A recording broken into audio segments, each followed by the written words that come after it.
This episode of Speakers of Eidolon is made possible by our generous patrons. Special thanks to our supreme and master speakers, Circa Barakeel, Remia Salia, Saray Cypher, Omeji Cat Comet, Erisu Yamakawa, Nina Grimsdaughter, Casey Schaefer, Daimos, Sisirafu Lilirafu, Lily Black, Hans Grenade, Sapa Chakwatol, Asuta Starbreeze, Faris Gentoru, Cletus Oreo, Quick Levin, Sayuri Snowfall, Luclean Atrell, Stella Bell, Ceres, Icy Lee, Lyria Rain, Pamela Isley, Umbral Wind, Naive Arino, Celeste Razgris, Elenriel Maximus, Edwin, Bob CC, Fabson Voidworm, Yuling Jung, Raimi Maverick, Codred No, Mira Mary, Winebow Brood, Bay Barbale, Kaisa Regina, Uzora Akari, and AJ Brainswordson. Support the show and become a patron today at patreon.com/speakersxiv. Thank you.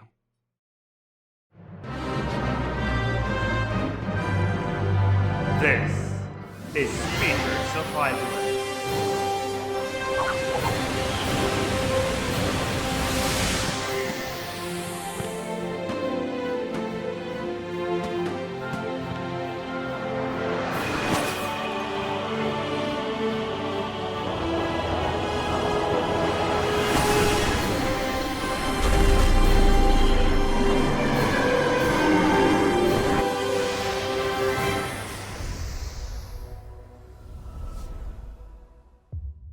Good evening, Aorcians. Welcome to Speakers of Eidolon episode 196. I'm Lakeel Bravestone, and I'm joined today by Georgi Des and Maela Whiston.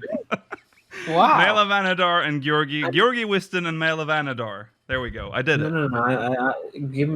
Please use my married name once more. Okay. Georgi... I can't even. Okay. And welcome to episode 196.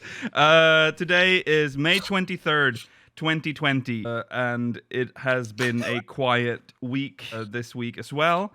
And we'll talk about the Ishgard restoration quest. So spoilers if you haven't done it yet. But at this point, almost all servers have done it. So on the well, almost all servers in general have done it now. Every world except Twintania and Sprigan are done. Yeah. So sorry, guys. And we will be reading MogMail, speakersxiv.com/MogMail. So there's that to look forward to as well. Stay tuned for the post-show. We'll be reading questions from the Syndicate. And if there is time, we will be continuing the tournament bracket dungeon themes as well. I shouldn't have had a sip of Pepsi Max before this episode began. I'm going to burp throughout most of this show. So I'm sorry, audio listeners. Not that you can hear anything. I have this important channel update to make. I've switched hosts for the audio podcasts, right? Mm. I thought everything was going smoothly until I checked the feed. And I was like, 0 listeners in the past 3 weeks. Unusual, I thought. So I went to see, like, where are they? Turns out none of them have been posted on the new host. So if you're an audio listener, you have a lot of catching up to do. And if you're listening to this, you either have, like, 5 episodes to listen to in addition to this, or you've just caught up after listening to the previous 5 episodes. Welcome back, audio listeners. I'm sorry. Hopefully it's been fixed now. Right, we have big channel update. We have a big channel update. This is perhaps one of the biggest ones we can have. Before we reveal it, I need to... Can we just talk about the 5th speaker just real quick before we do this? Or should I... I'm kind of tempted to bring up the 5th speaker before we jump into this, but... Go for it. Yeah. Okay. To those of you that applied for 5th speaker and hasn't heard anything from us, I'm sorry. We made a grave mistake when we started the search for the 5th speaker. We didn't set a deadline. Now, you would think, because we thought, if we don't have a deadline, then we can just keep getting applications and we won't have the pressure of selecting one within a time period. But the problem is that when there's no deadline, there was no internal deadlines for the process either. So the processing was just like done willy-nilly, and also I lost track of like who we had like wanted to move on with and who we wanted, like who was rejected. I think only the first wave got like their acceptance and rejection letters, which was the first people to apply were the first people to get the letters initially. Yeah. Since then, nothing has come out. So that is a problem. But now to the big update. Brace yourselves. On the 20th of June, Maela is stepping down as speaker. I can hear. Let's just let the shockwave hit. Let the shockwave hit. Which means right now we're opening the gates for the 4th speaker, which is why I'm talking about the 5th speaker. If you apply, we'll talk about Maela leaving. Don't worry. I'm just going to get this 5th speaker thing out of the way, which is why the people that are 5th speakers, applied for 5th speaker, can go to the address that we used to apply, which is speakersxiv.com/new speaker, and check I applied for 5th speaker, and then we will use your application. But yeah, okay, back to the main focus here. Maela's leaving, but you're not leaving. We're still discussing. I'll still be around. Yeah, we're still discussing how this is going to work out. How it's going to work, yeah. And maybe it's like, I don't know, if nothing happens with your search for a replacement, maybe in like a few months' time. I just want a bit of a break. Yeah. From doing like the on-air stuff. Yeah. Oh, God, forgot to mute. Sorry. Thank you. Sorry, if you do, I think... No. Yes. Isn't there already? You never made that a Isn't there a command for the? Okay, well it's okay. Speakersxiv.com/new speaker. Speakersxiv.com/new speaker. I will make a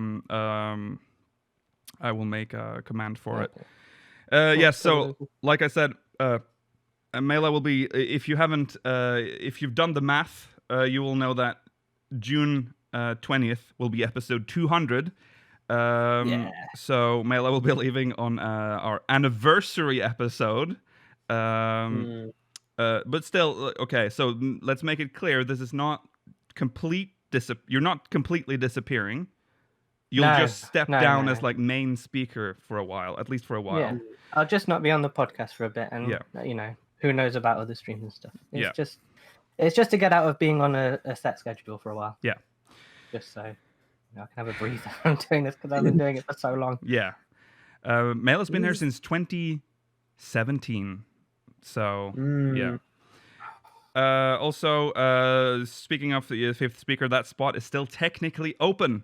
So, keep that in mind as well. So maybe there's a chance if you don't get the 4th speaker spot. Now, we know that the 4th speaker spot is probably going to be...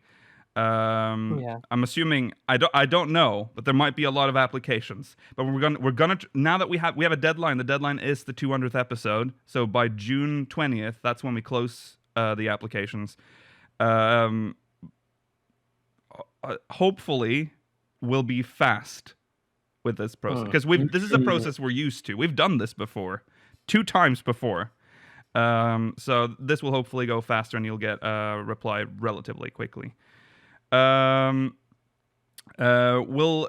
more information to come as we get closer to the 200th episode. But like I said, the gates are open. You can apply now. So if you think you have what it takes to become a main speaker, you can apply now. They're big boots to fill, though. There are pretty big boots to fill. So yeah, make sure you Good luck. Okay, right. As difficult as it is to move on from that, but I'm sure we'll talk about this in future episodes as well. There isn't much to say about it, though, other than it's happening on the 200th. Yeah, it's happening, guys. Yeah. Deal with it. A funny side note to it is that if any of you had visited the new speaker webpage on the website, you would have seen that prior to this, it had already been updated with requests for the fourth speaker. Yeah, it was updated any on of Monday, I think. I can't remember. Yeah. So clearly, no one wanted to apply for fifth speaker. In the last I thought it was safe because I don't think there was much traffic there. All right. All right. Well, move on. What have we done this week in 14? Remember, we still have 4 episodes. So Maela's not leaving today. He will be here next week and the week after that. Man. So I'll still play the game and yeah. I'll still be in Discord. yeah, and stuff. yeah. He's done now. He leaves in there. Yeah. Surprise. All right. Right. What have we done in 14 this week? I feel like... Well, Maela, have you played this week? Yeah. Pretend I'm looking at you. I've done a few MSQ roulettes for time stones. My goal is 215 this time. That's the NECA Chief, the 2 primal mounts, Kalka, Brina, and 1 for my collection. Oh yeah. You gotta keep it. Other than that, I've done the Ishgard restoration quest today. I think my samurai's like 78 now, so I don't know what I'm gonna level with MSQ afterwards. Gunbreaker? Yeah. Maybe? I don't know. But yeah, Gunbreaker's fun. that's what I've done. Okay. Georgi?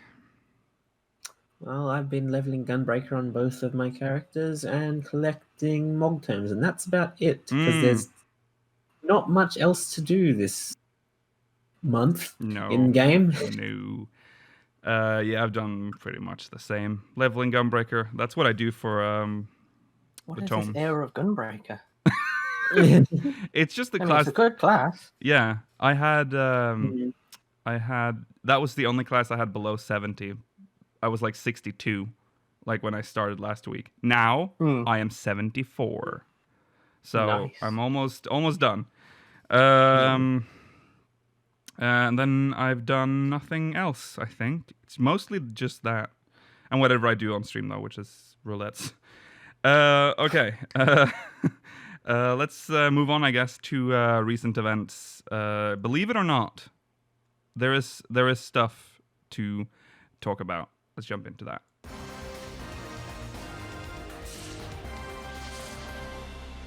We'll start with a campaign that's about to end. I'm just now realizing. Final Fantasy XIV Online Starter Edition for the PS4 is now free until May 26th. Now, the reason I'm bringing this up is because if you don't have Final Fantasy XIV on PS4 right now, you can get it for free, and then you can link it to your existing Square Enix account, and the 30 days will just apply to your whole account. So you will get 30 days free. So that's worth doing. It was interesting with this article is that they listed the countries. So Australia, it's live in the following territories: Australia, Canada, France, Germany, Italy, Japan, New Zealand, Spain, United Kingdom, United States. And these are all links, by the way, to the stores. And then the country of etc. With no link. So I don't know. What's the point? I thought that was really strange. Oh, we're in the post show. Oh yeah, we are. Yeah, it's especially weird because, like, for well, let's go some back. of the competitions they do, they list literally every single country. Yeah, they're very specific. So Yeah. it's weird for them to change this time. Okay. Right. So that's cool. Get it now. It's gonna end on the 26th. So you got by the time this is when on this YouTube, is on I think it'll have ended. it's either on the last day or it's over, because this will be out Yeah. on Tuesday for YouTube. So that's when it ends. Good luck. Good luck. Yeah. Right. Let's talk about 11. Yeah, that's right. No, don't worry. This is about 14, but also 11. There's been a lot of stuff going on with 11 right now. I don't know if it's because of the drought in 14 that I'm just noticing it more, but there's definitely a lot more 11 news coming out. There was recently an interview with Gamerscape with 11's producer and the director, 2 separate people, about the future of 11 and etc. There's a question that we don't have here, but I thought it was funny because a lot of the questions are like, this is an old game, and actually the whole interview is interesting. You should go check it out. It's on Gamerscape. But there was one question about the stack size for certain items. Now, if you didn't know, in 11, a lot of items have a stack size of 12. Oh. And Gamerscape, like, just, they just asked, could you, like, maybe increase that to 99? And the answer, also quite surprisingly, if you haven't like played 11 or aren't used to the 11 interviews, the answer was no. So yeah. All right. So this is the question, though. There was a question here. There's been a lot of nostalgia for Final Fantasy XI popping up online recently. Many players playing Final Fantasy XIV have expressed interest in returning to Vana'diel or trying the game for the first time, but are turned off by paying for a full subscription for both titles. Has there been any talk about a combined or discounted subscription? It was done back in 2012, but only for a brief period of time. So they're talking about the time when you could, well, basically get a discounted subscription for both games if you played 11 and 14. That was obviously because of the state of 14. Matsui says, I appreciate you bringing this up, and I'll share it with the Final Fantasy XIV management team. Our underlying payment systems have changed quite a bit since 2012, so it's possible there are technical hurdles to overcome. Would you be more willing to play 11 if your sub also applied to 11? Yeah. Goes to both of you. Okay. I would. See, that would be good for 11 too. But the problem is they will lose money by doing this because 11. Think about I think they're gain money net wise. Shut up. I think more people would be willing to invest in like a bigger subscription to try the game out than. Yeah, I think. Oh yeah, so maybe like they have a choice. Like you can go for the like we have 2 subscription models right now. You have the entry and the full one, which the entry only allows 1 character per world, while the other one allows 8.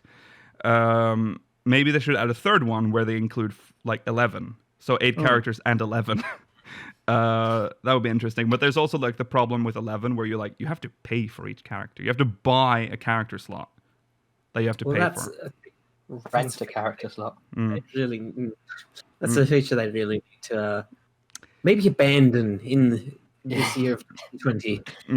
Yeah. It's odd to have that system in 2020. I didn't notice first time we read this, but it says it'll share it with the 14 team rather than the 11 team. So that's quite interesting. Yeah. Well, if you in the interview, it's a really interesting interview because we are so used to reading 14, which is like this very active game, but in 11 it's like we don't really have a dedicated technical team, so we need to like go to other teams and like they're very understaffed. Well, they're not. They're understaffed right now because there's like this surge of players.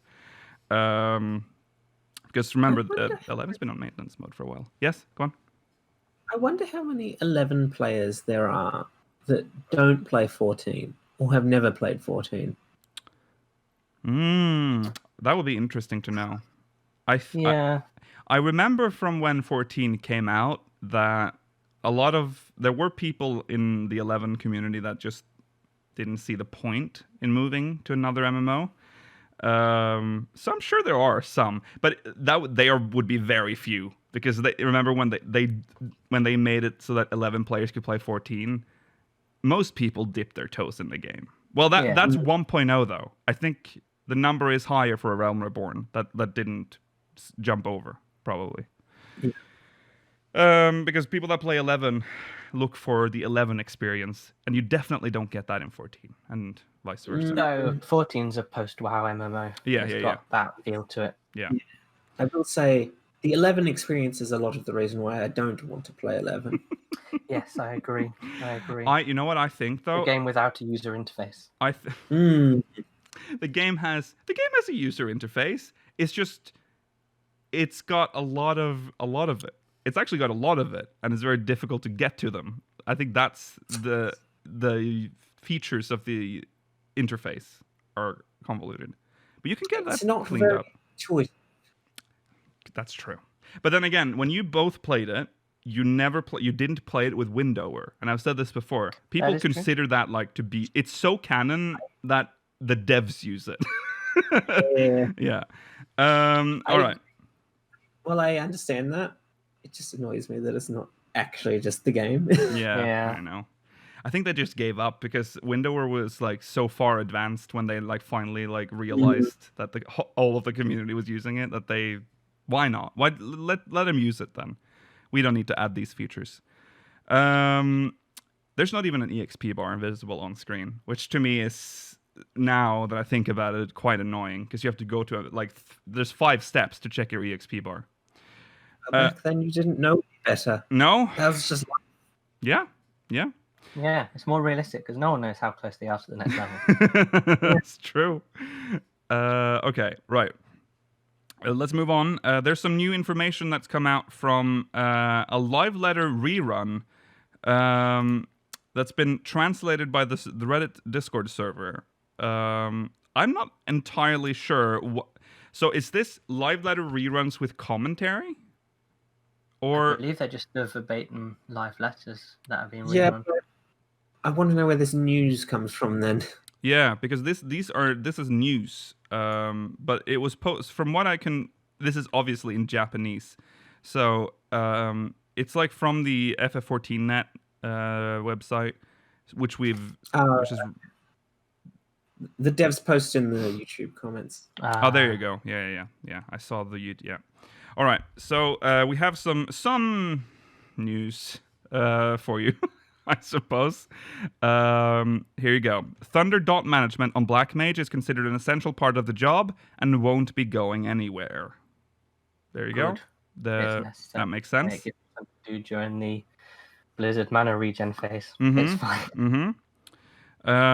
Making a higher difficulty version of the Hall of the Novice or adding DPS numbers to Stone Sky and Sea wouldn't be feasible because it require updating every time formulas or job actions, etc. were changed.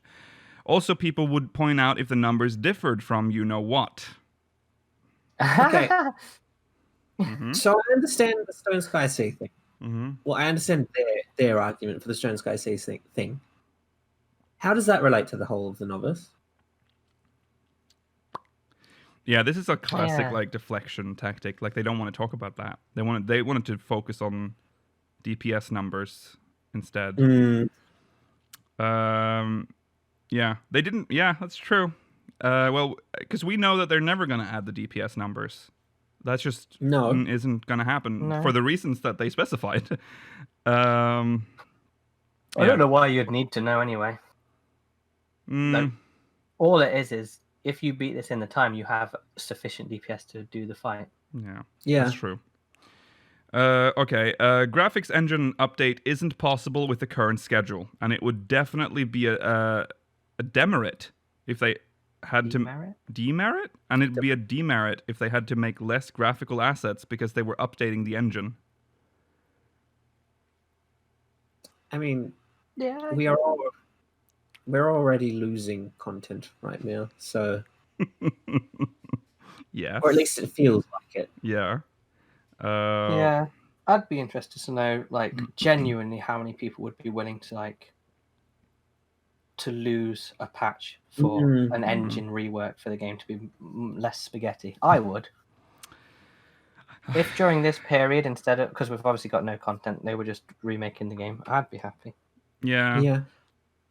I would like. It would be cool if they did one of those surveys like they did around the launch of 15. No, actually, it wasn't the launch of 15. It was after one of the demos for 15, where they asked people what they wanted from the game. Yes, right. They sent that through everyone's emails or something like that.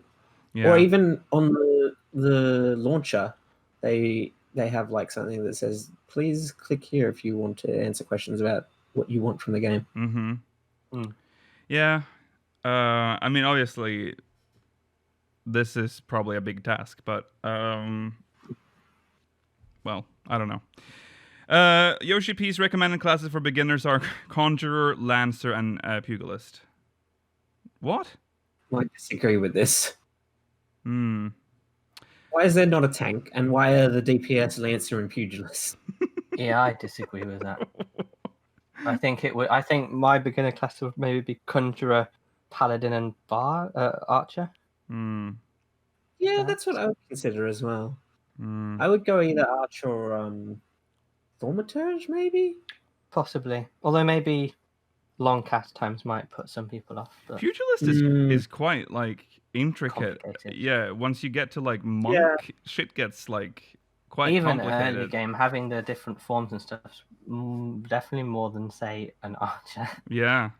Yeah, also, as Rollo in chat is pointing out, the 2 jobs most dependent on positionals, which, Yes. I would agree with, I choice. think I could agree with Conjurer, though. Like, I mean, it's the only healer you can start as, I guess, It's the most straightforward healer. Yeah. Although and as like, it's the only one you can start with. Yeah. Also, yeah. Yeah. All right. Mounts for 5+ people are being looked into. Chocobo carriage is coming. Oh, please. That would Please be make fun. something that's lore appropriate, like just once. Just make one more lore appropriate mount. Excuse me. The Sand Skipper is lore appropriate. Agreed. And the Mana Cutter. All right. All development is being If done. they make Chocobo carriages, sorry, would it be possible to make the person who's on the like the controller of the mount who's on the front Chocobo? Could that be like a separate part, like it pivots, so the whole carriage doesn't just turn That immediately sounds with the really- Chocobo? Oh, actually, now that you said that, I don't want this carriage. No. Because, yeah, it's definitely going to turn on a dime. It's just going to be this wide thing that just No, it turns. looks so bad. Yeah. Oh, God, imagine, like, up, like, hills and stuff. It'll just... Oh, awful. All right. All development is being done remotely now and is proceeding at pretty much the regular pace. Good. So... It's encouraging. But this is the one I think that's interesting. Various announcements will be made to coincide with patch 5.3. And I think it's going to be FanFest. Ooh. I think they're going to announce that FanFest is going to be cancelled. All of them? I don't know if they're going to do all of them, but looking at how... Yeah, I think so. I think they're just going to take them all down. The best case is that we just have the Europe one and they do just the final release trailer. Yeah, I worry about any of them going forward at this point. I don't even think EU is going to get one. Considering like some like things are from I think our country's report is like they will start to open slowly for Europe. Like we're gonna open for the Nordics first, but that's not until like fucking August, and then they will reconsider like opening up for Europe near the end of the year, I believe, and that's the end of the year, and we're talking February for FanFest. So I don't know. I think what would make most sense is that they will look at it and go, okay, we'll just cancel all of them because it'd be almost unfair that there would be only one FanFest in like one region. And it would be the EU one. Like, that's a little strange that the EU is the only one getting a physical FanFest. Yeah. And also... They would probably cancel EU and just make February's one Japanese one or something. Yeah. I would question how likely they would use fairness as an argument, considering they still have made monetary investments in all of them. So I don't know if that's necessarily. I mean, I understand that, but everyone is trying to save or compensate themselves for the money they've lost as well.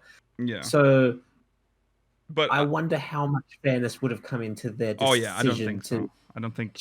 Cancel. But I don't think it's going to come to fairness either. I think it's just going to be impossible in February. I agree. I think the world has changed so much. Like, even if things have recovered to a certain degree, that it wouldn't make sense even to have a FanFest in February next year. So probably not. Yeah, there you go. I don't know what else they will be announcing, but I think that's going to be like the big bomb that they'll announce, because at this point they have to announce something soon. Because June is traditionally when they would announce the ticket sales, I believe. So at least for the first FanFest. Yeah. Sad. Yeah. They'll just do a digital one. Yeah, and the American one is definitely not happening. No. So, well, that's fine, I guess. Yeah. There you go. That's what they said on the live letter thing. Let's talk about Ishgard Restoration.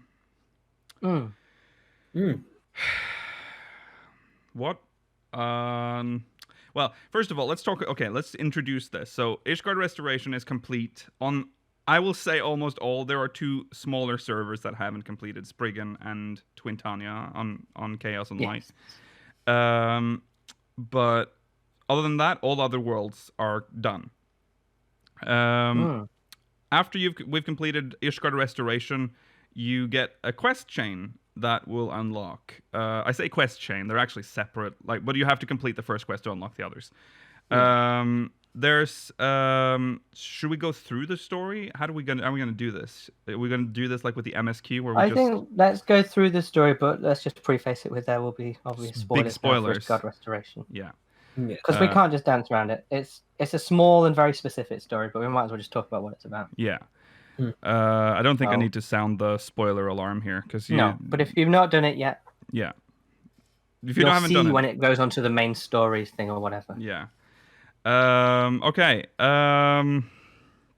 Right. So we finish. We talk to what's the elfman's name? Francel. Borgerbert. We talked to guy in green. Oh no, we talked to the guy first. Francel's in green. I can't remember what his assistant's called though. Yeah, don't we talk to his butler or whatever first? I can't remember what his name is. They're all archaic French fancy names. Basically, we need people to move in, but people don't want to move in. That's the premise of this quest. Like, they're afraid of, they can't afford it. There's lots of... But we also learned that there are incentives in place in the Firmament, like tax relief, and there's employment, and there's a lot of stuff. Yeah. So they send us out. Well, actually, the butler sends us out because Francel is out there trying to convince people to move to the Firmament. But he's not. He's a noble, and it's like I guess it's harder to trust the nobles, I guess, when you're not one yourself. Yeah.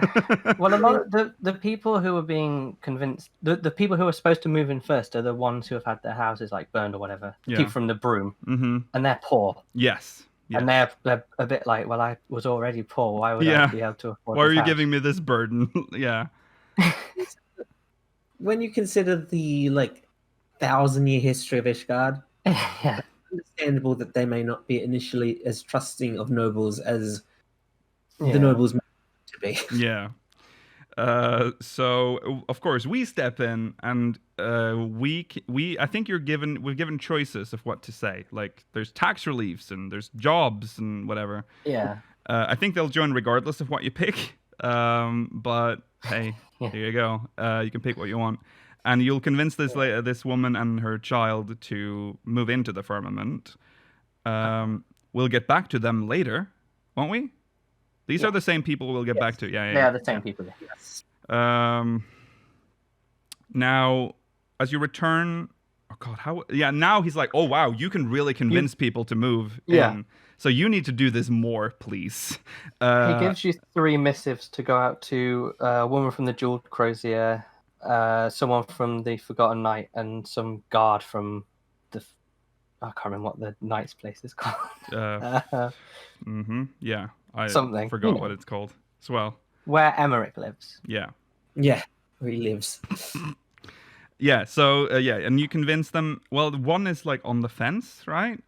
Is one of... The guardsman, yeah. Yeah, he's... Well, the guardsman says that he can't commit to anything without consulting Emmerich first. Right. I thought Emmerich was going to show up in this, but he didn't, surprisingly enough. There's even a point... Well, we'll get to that. We get back to him and we're like, hey, we did this. And he's like, wow, good. I'm going to talk to the noble houses, the 4 houses. And he goes off. He will deal with that. Yeah. So now, and this was the weird part. So he's like a lord, and his butler is very quick, going like, "You can be lord now. You be lord. You Overseer for the day." Yeah. Well, Yeah. he specifically said that people have like, we're gonna hold an audience. Like we're like, as we're a lord, so we have the power now, right? Yeah. Which I think is weird. Although we are quite trusted. We are the savior of Ishgard. We're very Cons- important. We are the bourgeoisie of this world. No matter That's how much- true. That's true. Yeah. So you get this warning that this is going to take a while. You should not be queued up for the duty finder while this is happening. And it's one of those. It's the same. So there's a weird one. Yeah, it's the same thing that you got for the Doman child quest or whatever. Yeah. And the other one in Ishgard, I can't remember which one that was, but where people just walk up to you in first person. That was also part of the Ishgard restoration. Oh, well, there you go. The first is the Azim step when you were doing some sort of marketing thing. Oh in- yeah. Yeah. Yeah, and you get to meet a few people and try to help them out. Is there a wrong answer at any Yes. point? Is there? Oh. For Orgabur, who was the first one, Uh-huh.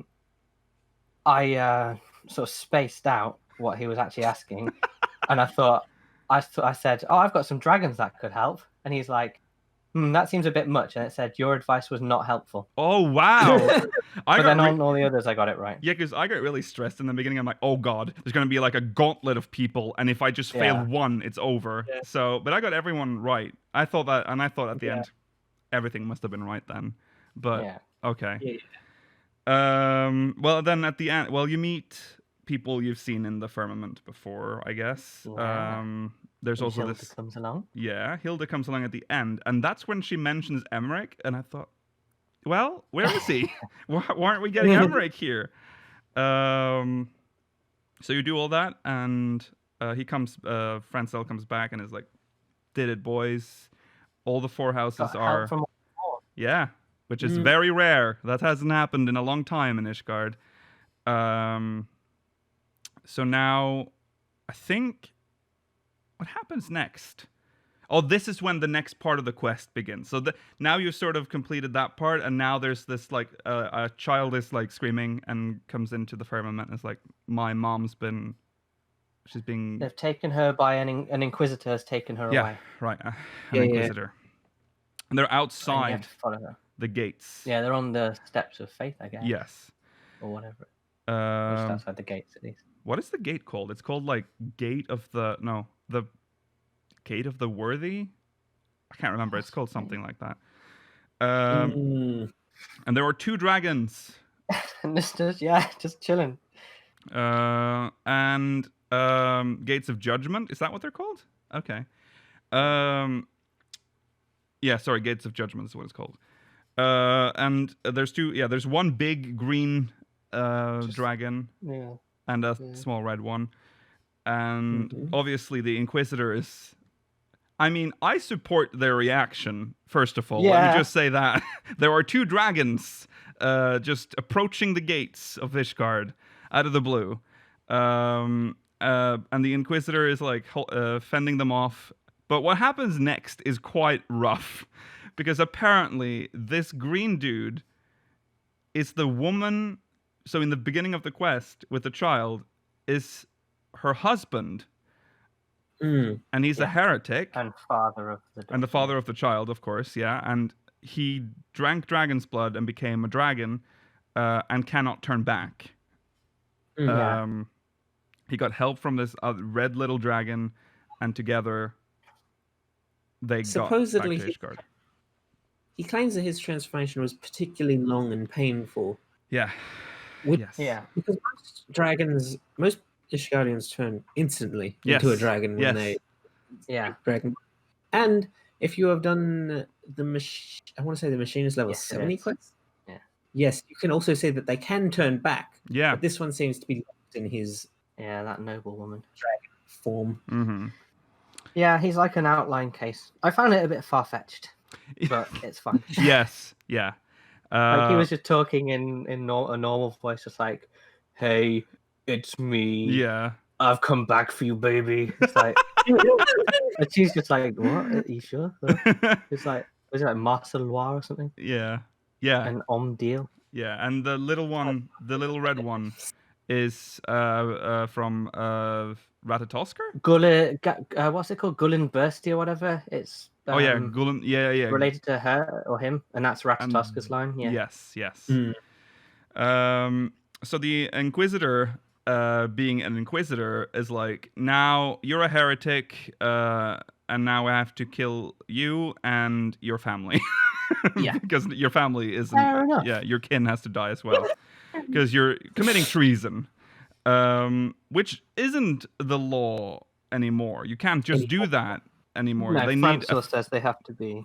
they have the right of a fair trial, and while they do not give them that technically, there is no trial technically. They're just doing it on the bridge. So even though Francois is like, we have to listen to the new, like we have to abide by the new law. He needs a trial, and then they don't. I thought the Inquisitor was going to be like more confrontational. Yeah, but he was just like, yeah, all right. Yeah, he backed off real quick. I mean, we're the warrior of light, and we're standing right there. Yeah, that's true. That's true. Yeah, get them out of a 700-year war, dragons. So back off. I hadn't really thought about it, but you're right. We just bring them to the firmament. Yeah, we bring them into like this brand new like part of the city where people are moving in.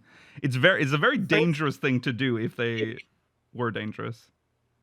Francel takes responsibility, and I know they're innocent until proven guilty. Yeah, that's true. Does he really have the authority to do that? I mean, come on. Is he a high noble? Like, what is he? Like, is he? He's just he's not a head of a house or anything, is he? He's just I feel like it's a. He's overreaching a bit, but he is claiming he's go on. Isn't he the person who's next in line to lead House Halliana?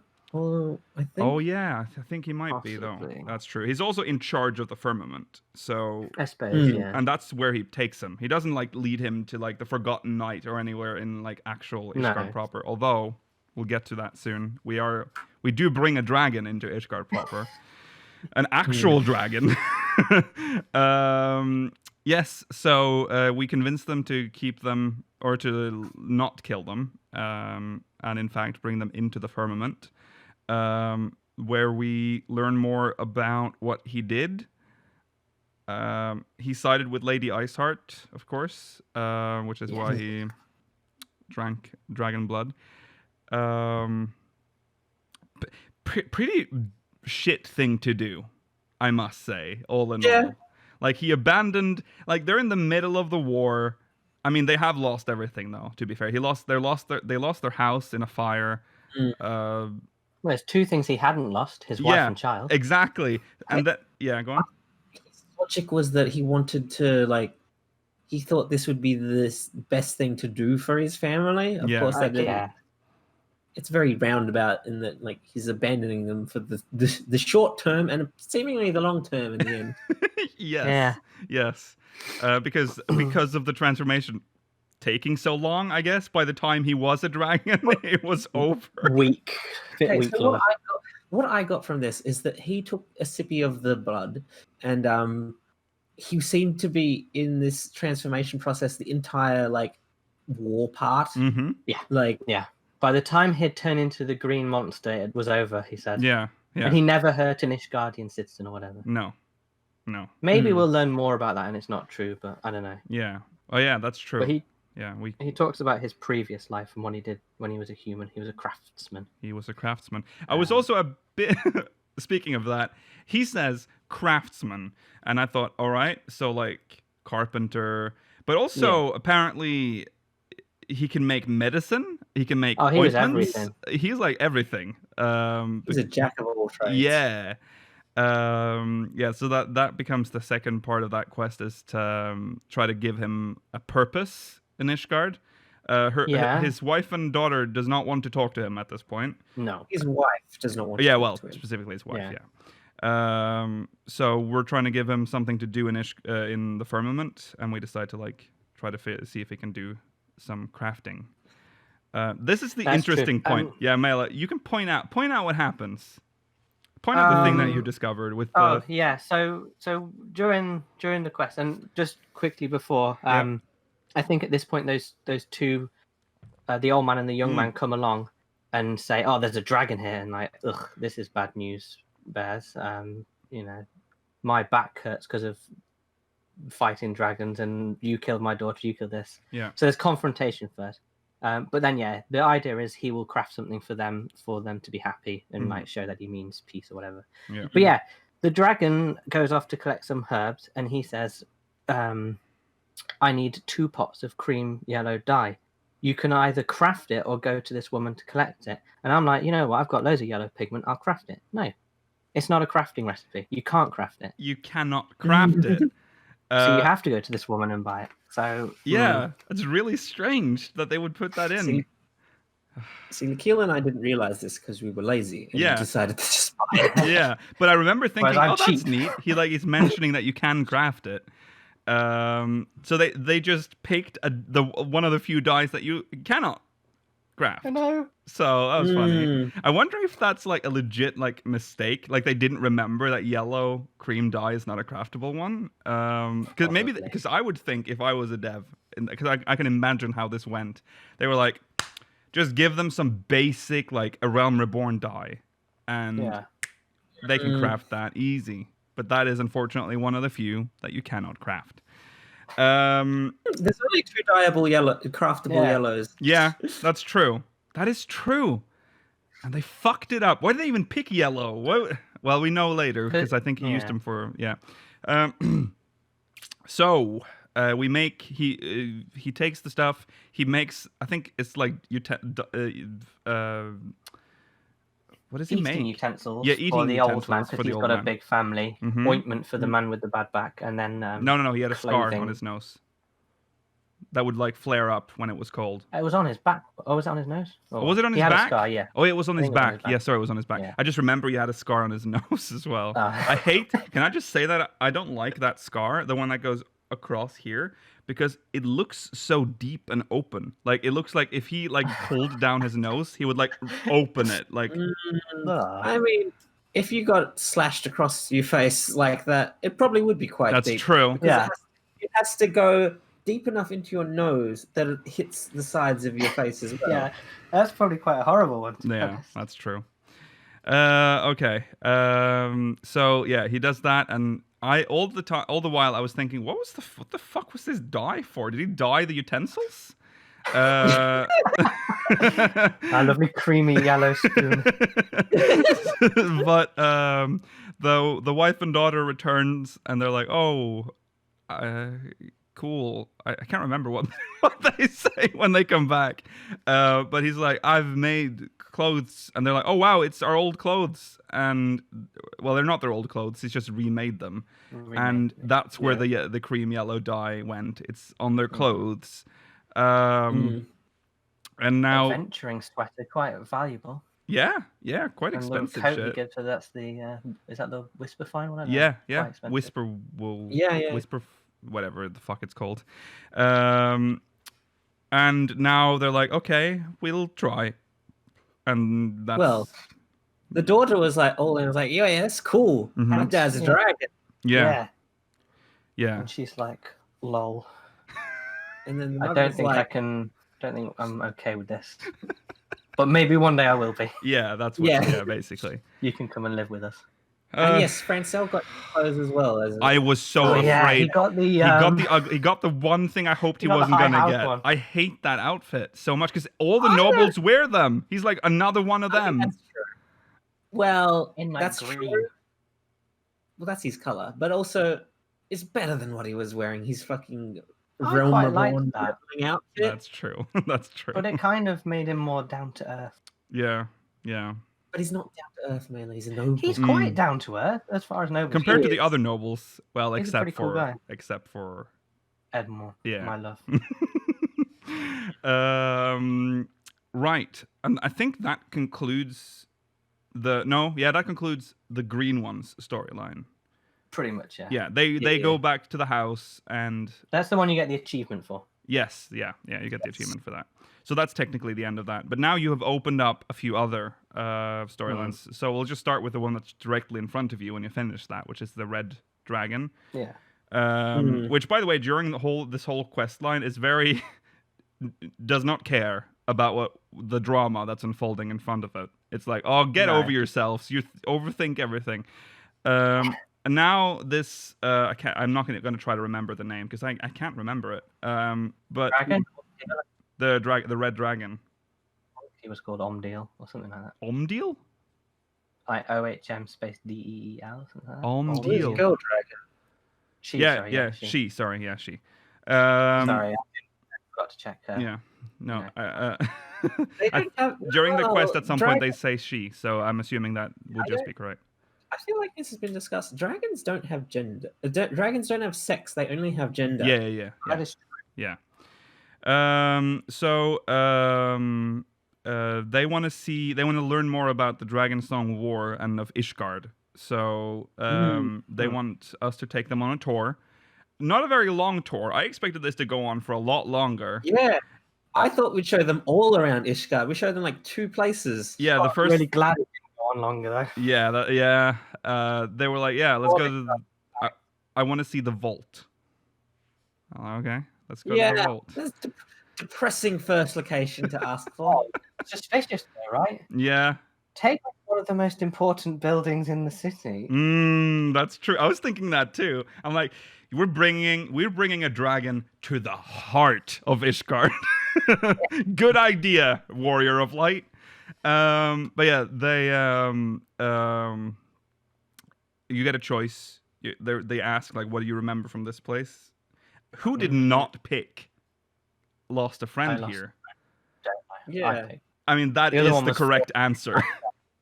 What did you say, Maela? What was the other one, Maela?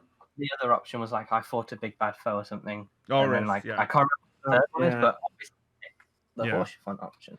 Yeah. Are we on a shitty connection right now? Should we move server? Slightly. Can someone do it? I can't do it. Exactly. We're still.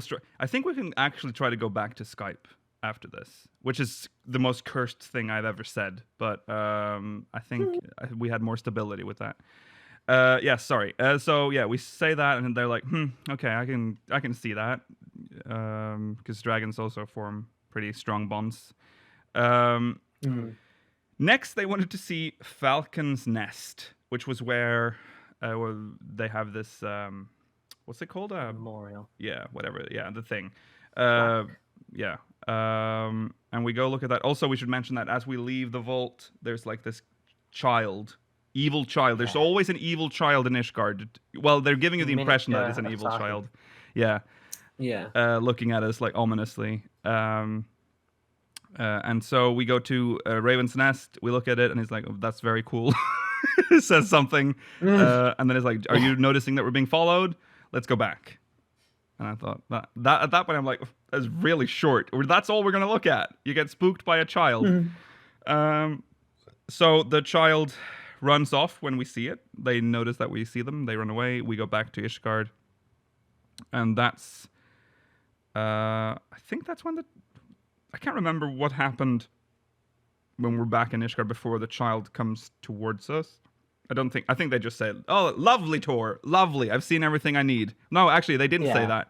They said, "I will need to see way more," because they're talking about having to like sing, like they're like a bard. It's because of Rastosta's line. Yeah. She wants to be a singer. Yeah, the child then comes out of the shadows and it's like, "I can show you around because I want to write. I want to be a writer, and I want to write about the be a writer, new era after the Dragonsong War."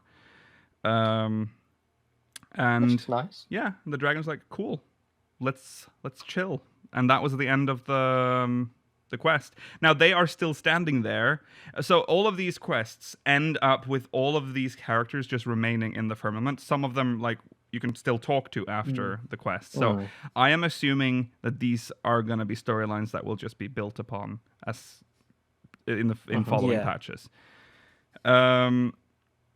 Okay, what is next? There's a few. There's an Shadow of the Orphanage, and then one with adventurers that you can do now. The orphanage one. Yeah. I have to say that one at first I thought, wow, this is a dark.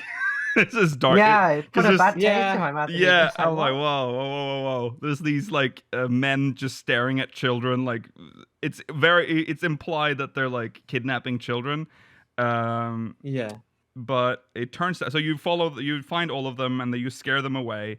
But it turns out that they're just making food for them. Like, they're taking care of the children because they're old knights. They're just watching the children. Yeah, they're watching them. Yeah. I think they like work at the orphanage. The person who gives the quote is just a concerned citizen. Yeah. Like, just a nosy woman. Yeah. With and the orphanage is 11 reference, Rolandberry Fields. The Rolandberry Field, which is a place in Vanadil.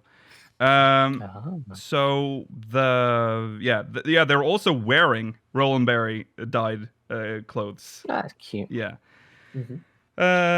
That's that story. That's literally the story where you're like, but it unlocks a new one. Yeah, it does unlock a new one, which I liked because it involved leaves. There are 3 children that want to help.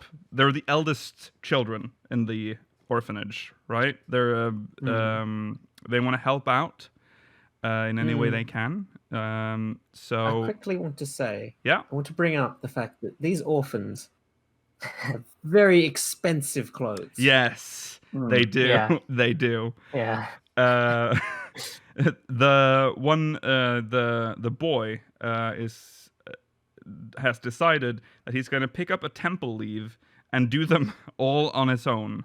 So everyone then he runs off. I already knew what was going to happen because I thought, hold on, that's not how leave. Because he's going to kill himself. But that's not how leaves work. Someone's behind the desk. Someone's going to look at that and go, I don't think you should be doing temple leaves. And that's what happened. To kill an ancient dragon, please. He runs up to the leave meet, and the leave meet is like, you are not doing leaves today. But you can't. And then he turns around and is like, we do have tradecraft leaves. I kind of like that they like looked at each other, the people behind the desk, like, come on, give him something. And he's like, okay, you can do a tradecraft leave.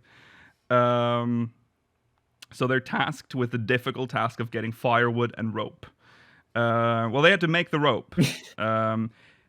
It was sort of implied that they would make the firewood as well, but we just picked that up, didn't we? We just picked up firewood from that one guy. We picked up this like loose wood. Oh, that's what. Let's say they chopped it up a bit. Okay, all right. Yeah. So you do that. They make the rope. They make the firewood, and then there's this guy. The guy that's issued the leave comes to them. He's wearing like GM outfit. Like, I was thinking this is like GM armor. Yeah, he was. I didn't notice that. And it's just red chainmail, but yeah. And then, well, eventually, they got the money and they got the game, and that was the end of that story. That. Yeah, they did it. They did it. Well done. And then the last one was the least interesting nice one, in my opinion. Yeah. Oh, you like this? Yeah, this one. See, I didn't like the quest. I like itself, that but the reference to the characters. Yeah. I like that they were. You don't really hear much about like adventurers anymore. The classic, like the way we started. Like now we're all like knights and nobles and warriors of light and like weirdos. These are just straight up adventurers. These were the ones at the Start of Heaven, sort of. They're the ones at the Steps of Faith that you talked to. Yes, they are. And that was lovely little reference. Yes, and they have lost their.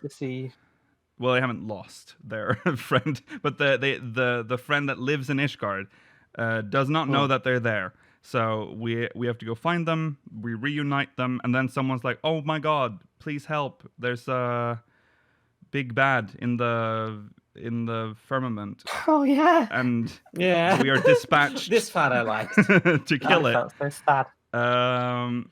And it turns out it's the Deft Arm. It's the little Nath guy. Nath? Yeah. Vath, Nath. Which one's the good one? Vath. Vath are good. I like this character, and I like the Vath. Yeah. I felt sorry for him. Yeah. So we. I want to know how he got so far into Ishgard. How did he get past the gate? Yeah. Yeah. Heavily No, I guarded I guess gate. he's allowed. Well, I He's guess he's allowed allowed to go in. He's allowed to go in, but like, I guess not everyone in Ishgard knows. That's true. Yeah, that's Because true. they had Yeah. their adventurers guild or whatever, didn't they? Yeah, The they did. Yeah. Only adventurer. Yeah. So we avoided disaster, and that's it, isn't it? It's sort of just That's pretty ends. much it, yeah. They're just Basically, little contained stories in each quest that adds some life to the world. It makes me nostalgic for post-Moogle Quest. Yeah. Yeah. I was it's almost just like little stories. Yeah, I was almost thinking that this could maybe be like the continuation of that. This could be like a way for them to bring that back without the post-Moogle. It'd be sad not to do it with the post-Moogle, though. I kind of like the idea of the post-Moogle knowing everything because he's the mailman. So Yeah. Yeah. They could bring him back in some ways. Well, they're still delivering Why mail not? in both Ishgard And also, yeah. they long ago they teased us with the fact that there are post-Moogle quests ready to go, waiting to be That is true. translated. Yeah. Translate them. Yeah. Yeah. What do you think about the whole thing? How do you feel about the end of the Ishgard restoration part, whatever part we're on right now? There's obviously more to come. True, I guess. Yeah. It's a big question. But yeah, how did you? I don't even know how to phrase the question. Good or bad? Good. I really enjoyed this. Mm-hmm. Okay, to thank you. answer your question. Yeah. I love these kinds of small story things that add to the world but aren't necessarily relevant to the greater plot as a whole. Mm-hmm. Yeah. Yeah, I agree. It's not a quest where it says go and kill 3 Qkeys. Right. Yeah. But it's not. It's a quest that it's all dialogue. Mm-hmm. But it gives you a snapshot of someone in Ails's life. Mm-hmm. And that's the kind of world building that I like. Yeah. It would be cool if there was actual crafting or gathering involved, because There almost was crafting. Yeah. there was almost crafting, yeah, but not quite. In fact, it was unavailable to you. But it'd be nice if because the main scenario often requires you to do combat, obviously. Whereas this is sort of the closest thing we have to a main scenario for crafting, so it would have been nice, crafting and gathering. So it would have been nice if that was involved a little bit. But I agree. like the stories are nice enough that it doesn't bother me. Mm-hmm. Yeah. Yeah. At the very least for the main one. Yeah. The one with the green guy. If that had actually been a requirement at some point. Yeah. Yeah. Was Also, the Firmament has a nice new song. There's a new song. Very nice. I was almost annoyed when I did the quest because almost every time you talk to someone, it would fade out and turn off the music. So I would never like get to hear the full theme. But it's very good.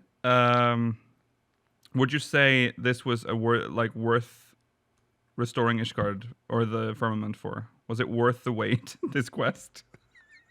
Which is a bit of an unfair question. I mean, it took what? Like 6 months to get here from when we first got Ishgard Restoration, but I think it was worth it. It also it opens up, since we've now met all these new characters, it opens up like possibilities for new quest chains. I mean, we're obviously going to get back to both the Red Dragon and the Green Dragon because they both have storylines that are unresolved right now.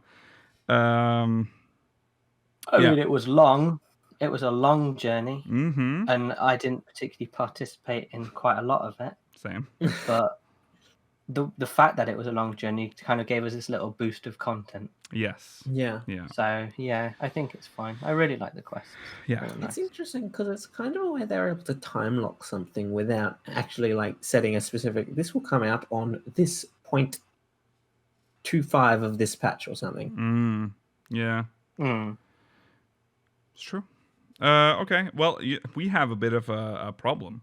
I'm going to go in and say let's do MogMail because the great discussion's kind of our main good. We kind of have to like skip our main story today because we don't have time. It's long and interesting. It is too So let's interesting get on for to us to MogMail, like. which is short and interesting. as well. Also interesting. Yeah, I know, I'm joking. but the main story is the great No, I was discussion joking. is such a long segment that we have to like save it.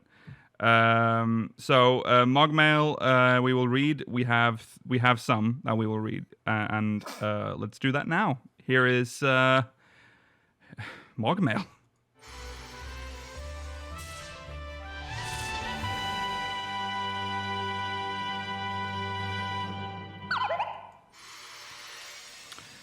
This one's from Pamela Sirecloud from Sargetanus. Final thought question about Ultima Weapon in 2 parts. 1. Which expansion do you believe would have the strongest form of Ultima Weapon who would absorb 3 primals, with obvious expansion release date aside? Mostly speaking lore-wise, to each primal from each expansion. 2. What is your Frankenstein monster Ultima Weapon? 3 primals only.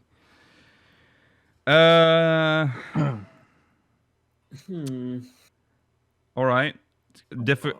All right. Not Stormblood for question 1. I assume so. The question is, it absorbs only primals within that expansion. So which has the strongest group of 3? Mm-hmm. I'd probably say Heavensward. With who? With the Warring Triad? Oh yeah, that would be. I mean, that'd be pretty strong. Or like if it's anything from that expansion. I mean, look what you've got. Thornton was a really difficult fight. Mm. And he's technically a primal in a way. Yeah, Yeah. you could have Bismarck, Ravana, and Thornton. Yeah, that could be a weird mix. I feel like the Warring Triad would be pretty bad. That would be intense, yeah. But then again, think about the fact that we had the Ultima Warrior, and he wasn't that impressive. That's true. That's true. That is true. That wasn't. Yeah, that was pretty bad. That was just a bad Ultima build. That was a rubbish Ultima build, yeah. And a rubbish fight as well. It only had like 3 moves, and it would just keep doing them endlessly with no change ever. Well, you would almost never see the 3rd. No, exactly. The thing I find amusing about that fight is that when it uses when it takes on Sephiroth's powers, it uses something that you will never see if you only do normal Sephiroth. It uses an attack that only appears in the extreme mode. Oh. It does the growing green blobs, doesn't it? Oh yeah. Yeah, you're right. Interesting. I think I'm gonna go with. Well, so what is in Stormblood? The 4 lords have some. The 4 lords aren't skills. primals, though. No. Which is the. No, they're auspices. The only primals we got in Stormblood are Kami. We got Lakshmi, Susanoo, and Shinryu. Yeah. Shinryu is the most primal, like. Yeah. Mm. No, I think I'm going to go with Heavensward. I think because I feel like Shinryu Tsukiyomi alone as well. Thank you. Oh, there's Tsukiyomi. Yeah, there's Tsukiyomi. Tsukiyomi. She's a good fight, but I don't know what moves the Ultima would take from her. Could take like the one where she steps on you. Oh yeah, yeah. Okay. I'm just gonna go with Heavensward on that. I think that would be a pretty awful ultimate weapon. Imagine if it could if we could get the Sophia tilt. I don't know how that would work. It just tilts the earth. That's part of my Frankenstein. Yeah. Or okay. 2. What is your Frankenstein monster ultimate weapon? 3 primals only. It will have Sophia. So it will have the tilting mechanics. It will have Titan. So it will have the shrinking arena. Okay. So a shrinking tilting arena. We're already a shrinking tilting arena. It has to not get too small then. No. It's Yeah. You just have to be very precise with the later tilts. And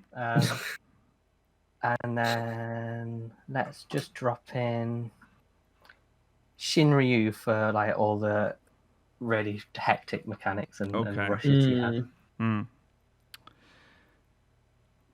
I can't think right now. Georgi? So I have one, which would be, this is not for the mechanics, but to combine Tsukiyomi, Shiva, and I guess Suzaku for the ultimate steppy lady boss, which I'm sure some people would enjoy. Of course. And then one thing I've actually have thought about, which is not necessarily an ultimate weapon thing, this was more a theory I had for a potential ultimate fight, would be to have the four lords. So then you combine some of their mechanics together, like the DDR thing from Suzaku, where the bird travels around the edge, blowing up corners, while also having to deal with like, I don't know, the giant toothpaste man from Seiryu. Oh, God. Yeah. Okay. Yeah. And the balls from Byakko. Yeah, and the balls from Byakko as well. Yeah. All at the same time. You can also throw in Genbu as well for some of his mechanics. If you want. Like the water that travels along the hexagons in order. God. Oh God! I just quit the game. And then you'd finally be able to have Koryu as the final boss and actually get to fight him, rather than just look at him in a cutscene and then seal him away. Yeah. It was disappointing. Do Elder Primals count? I want Bahamut in my Ultima. Bahamut and Sephiroth. I think Hydaelyn and Zodiac. Yes, Bahamut, Hydaelyn, and Zodiac. That's my Ultima weapon. Got him. Good luck, Warrior of Light. Good luck with that one. That would literally be. That's impossible. Then what the hell? What is this Ultima weapon that can absorb all three? Yeah, that's a fucking powerful weapon. Holy shit. Yeah, oh my god. What about Bahamut, Phoenix? And I need a third one, though. I need like a... Garuda, so it's got a bit of sex appeal. Okay, let's put some tits on Garuda. There you go. We might as well. Made it. There it is. Okay. Next question is coming to us from... how am I going to pronounce this without YouTube reacting? I'm going to just say... Nazima? Yeah, there you go. Hello, speakers. A topic that's come up frequently on recent episodes has been that a pivotal point of Garlean history is that they were shunned and discriminated against by other races for their inability to use magic. Maybe I'm just a skeptic, but this is hard for me to accept at face value. Maybe this prejudice has been overshadowed in present day by Garlean's main association to be in present day by Garlean's main association to be that they're violent colonists. Okay, right, I see it now, yeah. But I can't remember an instance where Garlean's inability to use magic was a point of contention, whereas there are negative stereotypes associated with other races. We've seen that the Garlean Empire isn't a stranger to altering or sweeping things under the rug when it comes to history. The origin of the burn first comes to mind. So whenever Garlean history is presented in-game, I tend to take it with a grain of salt until there's something that confirms it. Speakers, are there any points of Garlean history that you're suspicious of yourselves? If so, do you have any speculation on what the truth of the matter could be? It's a very good point. The Garleans might, because the shunned theory or the story history, which is, what we know, is probably told by the Garleans in like an attempt to, I don't know, justify their current domination situation of Ireland. I agree with that, and I definitely understand that from within Garlemald. Since we are outside of it, I would have thought that we would have surely someone outside of Garlemald would be able to tell us that that's not true. Well, it depends because it depends on how quickly Garlemald, who spread the rumor and when was it spread? When was it? At some point, I'm sure people contended this at some point, contested it. They were like, this isn't true, but that's just been lost to time. Garlemald's propaganda machine is way stronger than remember, Eorzea was like a very scattered realm. It was not even united. They had no counter propaganda. So if Garlemald just kept pushing that lie, eventually scholars would be like, surely there's something in this. So they recorded it. Consider we have the Sharlayans. Surely they would have an archive of the accurate representation of what occurred. We do have. If that's sort of my problem, is that Sharlayans would generally have an accurate. I mean, they could just not tell us, but that'd be weird. Like they wanted to avoid war with the Garleans. Why would they not tell us? Yeah. Well, not only have we've got Sharlayans that we know very well and are our allies, we also have very high-ranking Garlean defectors in our allies. So if it's like a secret that only the top brass know about, they've surely got to have. I think if we're gonna go with this theory that this is propaganda, I would assume that at this point it's been so long that everyone just believes it. I don't think people even know that this was originally part of the propaganda machine. That this is just fact. I think at this point. Yeah. I think it's just the time scale that makes it difficult for me to believe that, because the Garleans have only been colonists for about 70 years. Yes, which is true. Not generally 7 years. Is that it? 70. 70. Oh, 70. Because like it takes longer than, because we still remember things from 70 years ago. Yes, but this goes to the second part of the question here. But we say 70 years, but that's just 70 years as an empire. Before then, it was the Republic of Garlemald, and it was the Republic of Garlemald for a very long time. I want to know what happened there. I've said this many times before. Like, what caused a republic to become the empire? Why did the Garleans suddenly turn to this one random dude? Well, we know the propaganda story, I believe. I think wasn't he like I want to say he was like a hero. Was he a war hero? I don't know what he was. Emmett, not Emmett. Yes, well, technically Emmett, but technically Emmett. I think Emmett is just very charismatic. Yeah, I think that's all you need to do to be. You need to be a charismatic person, and then you can lead I mean, we've seen it in history of charismatic people taking control of nations and bringing them against. The thing is, though, the propaganda machine might have been running before the empire existed. The Republic might still have held a grudge towards Eorzea. We don't know why. I don't really know why, if it's not true that they were shunned. Remember that they are still like an outcast nation. They're in this frozen tundra. They're probably only just getting by anyway. And then some man comes out of nowhere and says, "I can make you amazing." Yeah. Why wouldn't they jump on it? Chad is bringing up a good question. Wasn't Emmett Selk the one that brought Magitech to the Garleans? Yeah, I think he showed them how to do the ceruleum reactions and stuff and bring Magitech. He gave them magic. If someone were to do that, I can understand why they would all want to get behind this person that is seemingly able to like send them leaps and bounds ahead technologically compared to the rest of the world. Yeah, it's what Elidibus has done. Yeah, with the Warriors of Light on the first. Kind of, I guess. Yeah. Well, the thing is, though, is that this makes sense if the Garleans were shunned. Like, otherwise, I don't like. They must have hated Eorzea for a reason, right? And the other, and Othard, I suppose, or Othar were just like part of the, was just collateral damage because they had to get more resources. I don't know what their justification for taking Othard is, but we know that they just want the ceruleum, right? They want a lot of because Eorzea is the home, like they have a lot of ceruleum deposits, especially in northern Thanlan. Yeah. That's why it's a strategic place as well.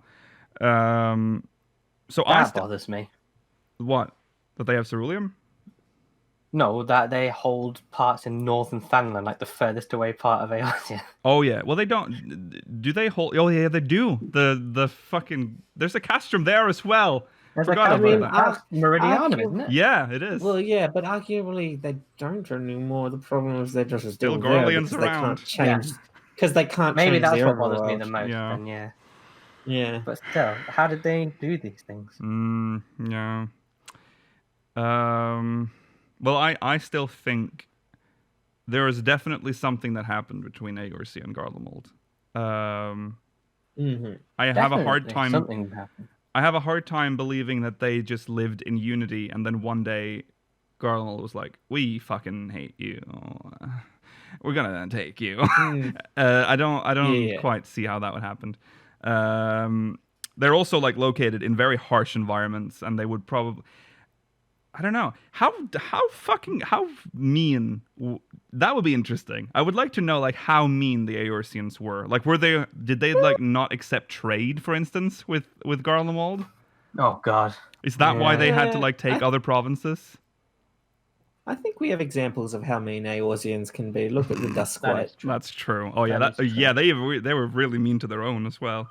Yeah, that's true. Yeah, For all we know, and their it's beast all tribes. orchestrated. Beast. I don't tribes. find it that hard to believe that Eorzeans can be exceptionally cruel That's true. to other races. That's true.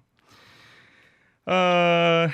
Yeah, Alamigo was the one with the closest border, and we've seen how they react to certain people. That's true. Yeah. Okay. Let's jump. Possibly nations like Gridania or Uldar, maybe not Uldar, or Limsa Laminsa would have been more receptive to the Garleans if they had a border with them. Maybe. Limsons especially, I think, in the modern world, they're quite amenable to trade and foreigners in general. Yeah. I mean, they've got Kikane just chilling. And they're the only city-state that has beast tribe members in it. Yeah. That's true. That's true. Yeah, they're reformed, but that's very recent. Horrible. That's very recent. Limsa was not a nice place just like 20 years ago. Recent. But they are it is opened up enough that they are open to trade with Othard and like Yeah. That's true. It's almost wrong to call Laminsans pirates because they are they're not really pirates anymore. That's a dwindling population in Limsa. They're just merchants, really. Yeah. It's a pirate. They're pirates in like identity. Yes. Like, they take pride in that national identity. It's part of their history. It's not necessarily accurate anymore. Yeah. Okay, last question is coming to us from Bay Barbale Behemoth. Bay Barbale. If 6.0 has us exploring parts of Dalmasca and Ilsabard, what races do you think or hope we will find there that may become the next set of tribe quests? Well, we already have. Oh, we have not. We are still there. We do have a few possibilities. I don't know if they're going to stay with the Evil East theme, but there are the Sikhs. There are still the Banga. True. Yes. Which we've seen them.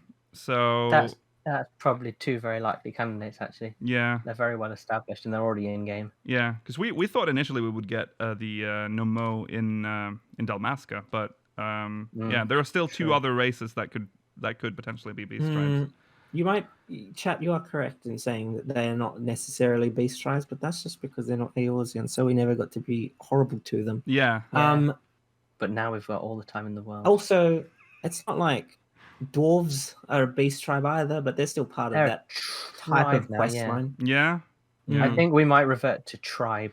I think we're going to stop. Yeah, I mean, remember, in the lore book, it literally says, this is extremely racist of us to say.